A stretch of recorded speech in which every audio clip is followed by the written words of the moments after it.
We're live with Dharma Talk Tuesday. I'm back and I'm so excited to be here with you. It's been a few weeks. We've had some guests on and I went back and watched and I just got so much out of those Dharma Talk Tuesdays as well. And I'm so happy to be back here with you today. As my guest shared with you, I was supporting in hardcore leadership, vision, breakthrough, leadership training as captain of the team, which is an absolute honor and privilege. And I could do a whole Dharma Talk. I could do like 5 Dharma Talk Tuesdays just on all the things I learned from that. But that's not what I'm going to do today. I'm going to focus on something that I've found to be extremely relevant for the conversations I've been hearing around me. It's like, wow, I get to do a Dharma Talk Tuesday on this. And so what we're talking about today is the 2 things that a powerful manifestor, AKA a Dharma queen, never says. So that's our topic for today. And I'm so glad to see you hopping on. I'm in the Dharma Talk Tuesday chair, happy to be home. We've got Duke here, and something I've started to do for him is I've put little bits of food inside his bone, and it's really doing a good job of keeping him busy. So it's, his birthday was this month. He just turned 4. Not sure why it took me so long to figure that one out, but here we are. So he's busy and preoccupied and good to go. Keelan, so happy to see you here. Carrie, Barb, hello. All right, I'm going to swipe the comments to the side so I can focus and then swipe them back to say hi. The 2 things that a powerful manifestor never says. All right, so before I go into the details of that, there's a little bit of context I need to set in order for this to actually make sense. So the way that I'm going to set context in this case is actually to refer to the Bible, because I find there's so much truth in the scriptures. There is so much truth in the scriptures. And so I'm just going to go right to Genesis, where very beginning, and it's not so much the content of Genesis, but the fact that there's the phrase, God said, and let there be light. And God said, and God said, and God said. I even wrote them all down. There were so many things that God said. I didn't even, they would have taken up my whole page. God said, let there be light. God said, let there be space between the waters. And then there's a whole phrase there. God said, let the water beneath the sky flow. God said, let the land sprout with vegetation. There's so many more.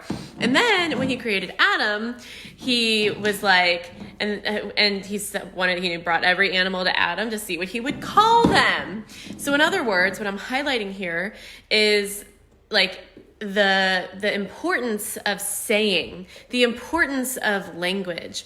So one of the things that if you're in personal development, you know the power of language, because language not only reveals where you're coming from. Have you ever heard someone say, they say something, for example, they say, they I hear this with the leadership space. They're making me be really involved on Voxer. They're making you be really involved in Voxer? Really? Is that really what's happening? No, there's a come from there. There's honestly, I'm just going to use the real words. There's a victim conversation. They're making me do it. No one's making you do anything. Let's be honest. So it's revealing of the come from. And it's also conversely a tool that you can use to create something new and different. And yes, I have my notebook here. It's a tool. So language is also a tool. So what's great about that is if you're not happy with the results you're seeing and experiencing and you want to create and see something different, all you got to do is change your language. It's actually that simple. And so I want to highlight 2 things that I've heard people say a lot around me. And it's like enough is enough. I got to say something about this, because I think sometimes people don't actually realize what they're saying when they're saying these words. I'm just checking my notes. It's about precision, right? It's about being precise. It's about being intentional, and it's about recognizing what's actually underneath what you're saying, what you're not saying. Sometimes what you're not saying is even more potent than what you are saying. So here's the first of the 2. By the way, if you know anyone who would be interested in this topic or you think would benefit them, hit the share button, and you can share this on your page, and you can also tag people below. So you can literally just tag them below and in the comments and tag their names and tell them to check this out. because this is a really important topic, and you may know someone around you who it's like, oh, they really get to hear this. Okay, the first phrase that a powerful manifestor never, ever, ever says is this. It's, I don't know. You will never hear a powerful manifestor say, I don't know. Now, let me just qualify this. I think it's powerful as a leader to say, to be honest. Like, I think honesty is important. And so, like, for example, this is very different from, like, if like one of my team members were to come to me and say, like, what is the address for our next 2-day event? I would probably say, I don't know off the top of my head. Let me get that for you. That's not what I'm talking about here. That's a very different conversation than what I'm talking about here. What I'm talking about here is if someone says something to you like, what is your vision? What are you committed to creating? And then you say, I don't know. That's like where I'm going with this. A powerful manifestor would never answer that question, I don't know. They might say, if they need a moment to think about it, they might say, give me a second to consider that. Like, that's a really important question. I want to make sure that I answer that in a way that feels really authentic and true. But they would never say, I don't know, and let that be enough. They would never say, I don't know, and be okay with the I don't know. In other words, they would never settle for the I don't know.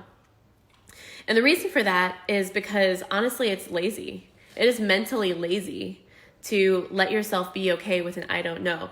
Like, someone who is good with settling in mediocrity is good with the I don't know. And I don't mean to be judgmental or critical here. I just know that if you're watching this, you're committed to being a Dharma queen. You are a Dharma queen. You're already a Dharma queen. And you're just looking to get to that next level of your calling and your vision and what you know, honestly. Like, I know I'm talking to you when I say, you know what's possible for you. You know what's possible for you. And your I don't know is one of the things that's holding you back. It's one of the things that's really holding you back. So you got to stop saying I don't know, especially to the big questions.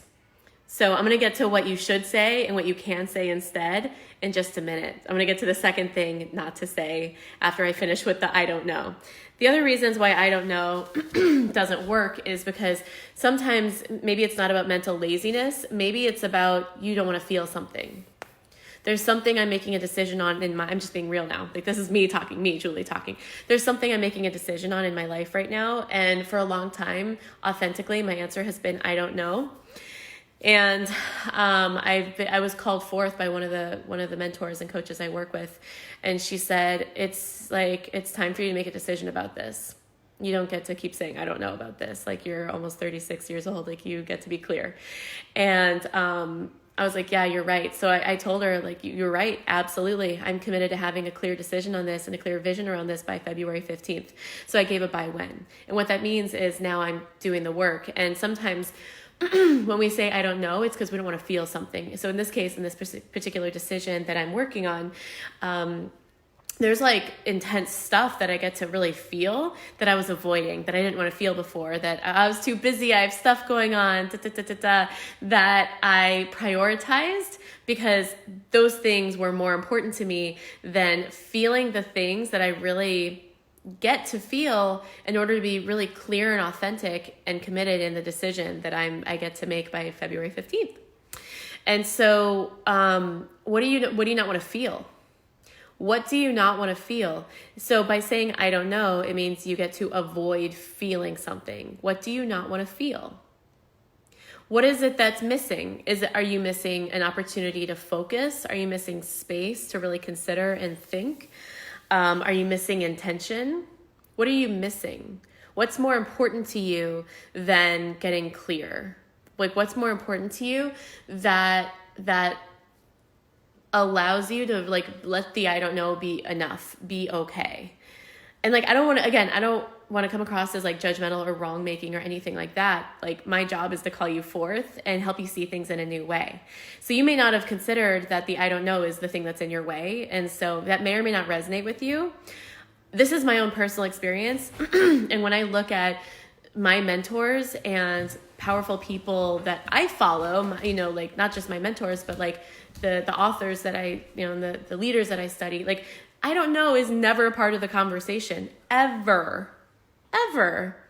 And like I said, just to rewind, it could be, I don't know, and I'll figure it out by when, or I don't know, and I'll have my team member get back to you. And in other words, the I don't know it's not sufficient.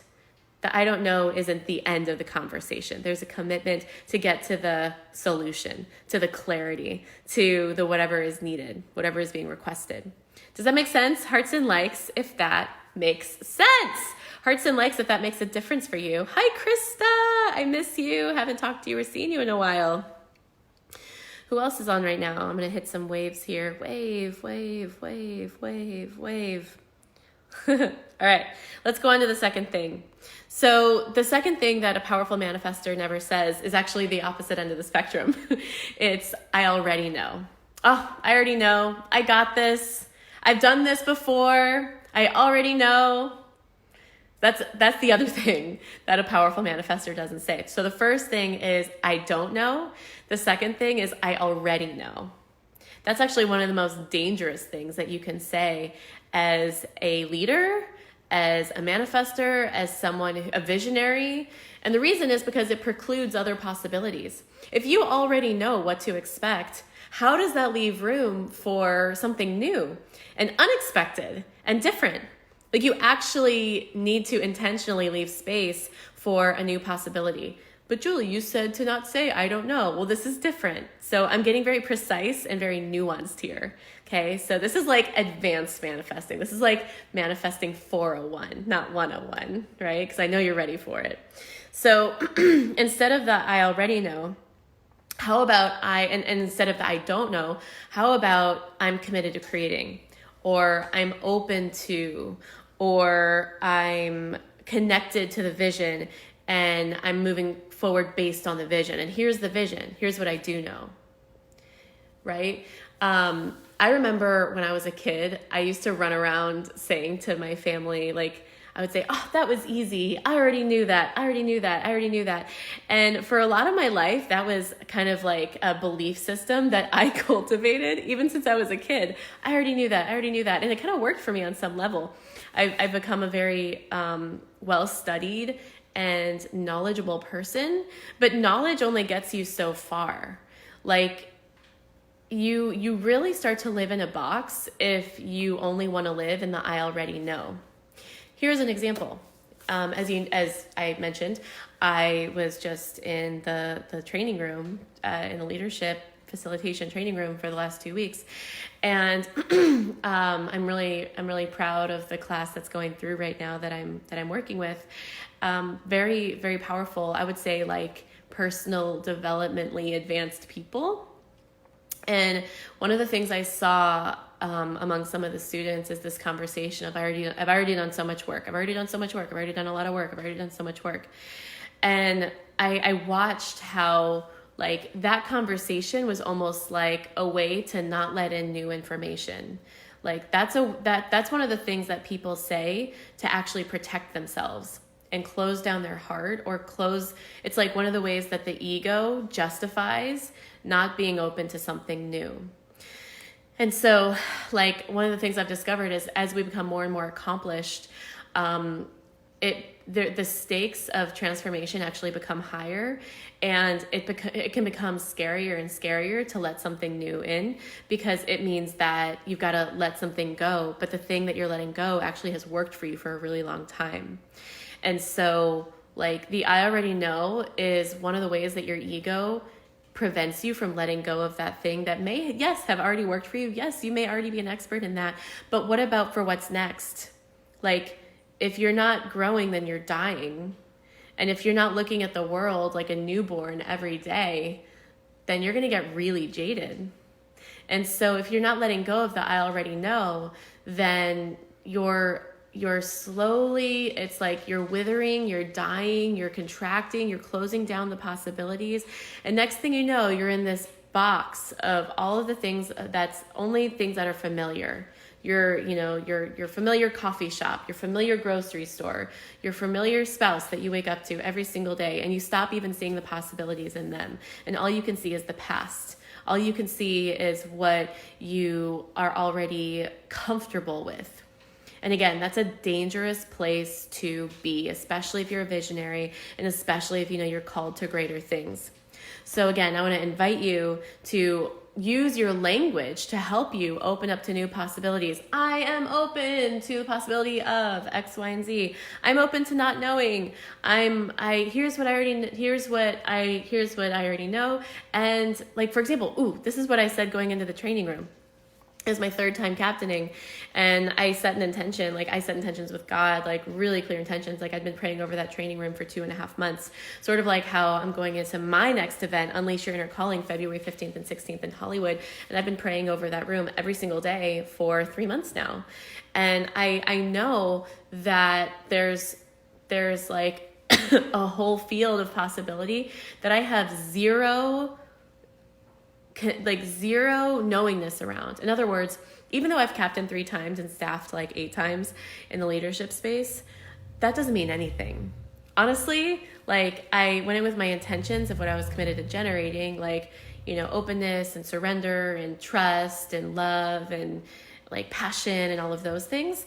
But other than that, I'd be pretending if I told you that I knew what to expect. I never know what to expect. And I'm okay with that. I'm totally okay with that, right? And that's how I am with my events too. I mean, I remember at one of our events, in our December event, 2018, so backstory, one of the things we do at my events is yoga.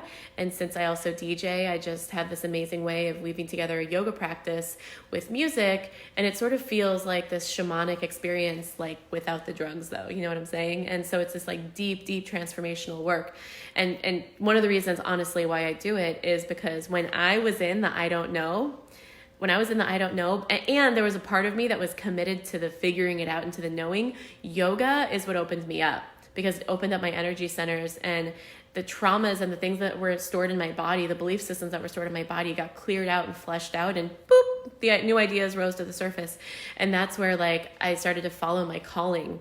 And first it was going to Hong Kong for yoga certification, or for I did get certified in yoga while I was there, but it wasn't for that. I went to Hong Kong for marine biology. And then I got called to the yoga studio, and then I got called to teach dance, and then I got called, and there were all these different callings along the way. Got called back to St. Louis, got called to start my business, got called to speak on stages. Like, it was just one thing at a time.